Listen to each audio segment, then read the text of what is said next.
Thank you, Captain Morales. And now, to introduce our guest of honor, may we call on the Department of Migrant Workers Secretary, Hans Leo J. Kakdak.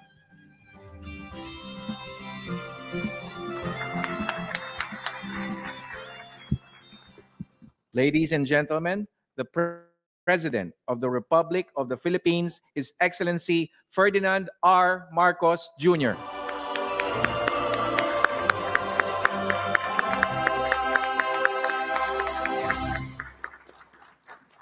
Thank you, Migrant Workers Secretary Hans Leo Kakdak, for your introduction. Please be seated.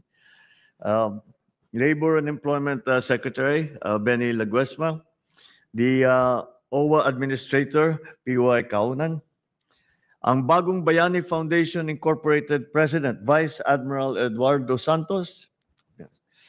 Of course, our First Lady Luis Araneta Marcos, who has recently been traveling to Europe to assist with the OWA with some of the activities that. So she has become our ambassador now for migrant workers.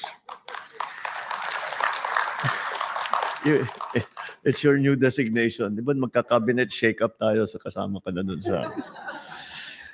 Awardees of Bagong Bayani Awards 2025 and their families, my congratulations to you.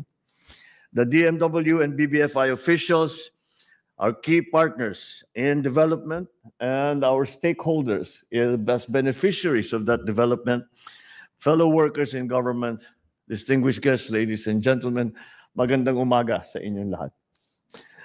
Ngayong araw, magbibigay pugay tayo sa ating mga bagong bayani. Kinikilala ng Bagong Bayani Awards ang kakayahan, karangalan, at kabutihan loob ng mga Pilipino na sa kabilang ng pang-iibang bansa ay nagagawang maipakita ang tunay na pagka-Pilipino. Naitaguyod ninyo ang ating mga pamilya at komunidad ng walang pag-aalinlangan. Ito ang diwang nais makamit ng aking ama, ang dating Pangulong Ferdinand E. Marcos Sr., nang itatag niya ang Bagong Bayani Award sa pamamagitan ng Letter of Instruction number 1320 noong 1983. So, papunta ngayon tayo sa today. And we still see the immense value that migrant workers have brought to their families and to our country. I am proud of the achievements that you have made. Binabati ko ang lahat ng mga Bagong Bayani awardees ngayong taon.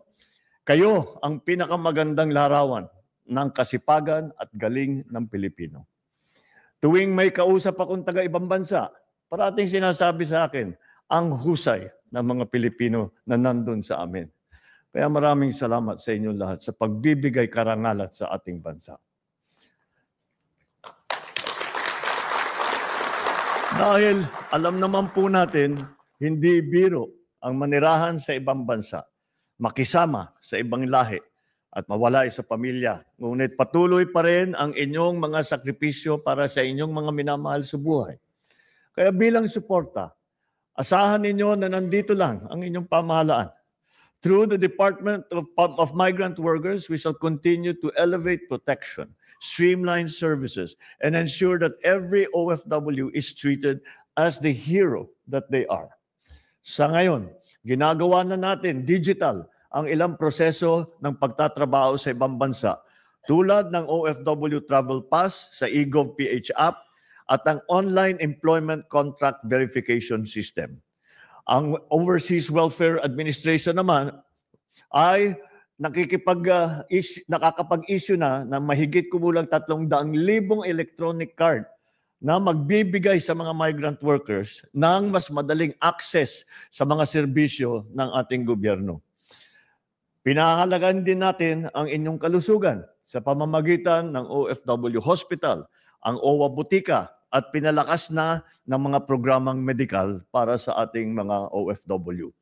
Sa Action Fund, ang mga OFW na nasa kagipitan ay may maasahang tulong na legal, medical, pinansyal at iba pa mula sa DMW, Migrant Workers Offices at Regional Offices. Bukod pa rito, May OFW lounge na sa ating NAIA para sa inyong komportableng paghihintay ng inyong flight. Mahigpit din ang pamahalaan sa pagprotekta sa ating mga OFW sa pamamagitan na paglaban at pagpuksa sa human trafficking. Sinusuportahan din ng ating DMW ang reintegrasyon ng ating returning OFW sa pamamagitan ng startup capital, financial literacy training, at livelihood support. Lahat ng ito ay upang masiguro na hindi masasayang ang inyong pinaghirapan at maging matagumpay ang inyong pag-uwi. Kaya naman po, sa inyong pag-alis at sa inyong pagbalik, tandaan po ninyo na hindi kailanman kayo nag-iisa. Gagawin namin ang aming makakaya upang maprotektahan at masuportahan ang bawat bagong bayani. Mga minamahal kong OFW, kayo po ay ang nagsisilbing lakas at liwanag ng ating bagong Pilipinas. Muli, congratulations sa inyong lahat, sa lahat ng ating mga awardee. Ipagpatuloy po natin ang laban para sa mas magandang kinabukasan para sa ating mga kapwa at sa ating mga kababayan at lahat, kung dito man sa Pilipinas o sa ibang bansa. Mabuhay ang ating mga bagong bayani. Mabuhay tayong lahat. Magandang umaga po sa inyong lahat.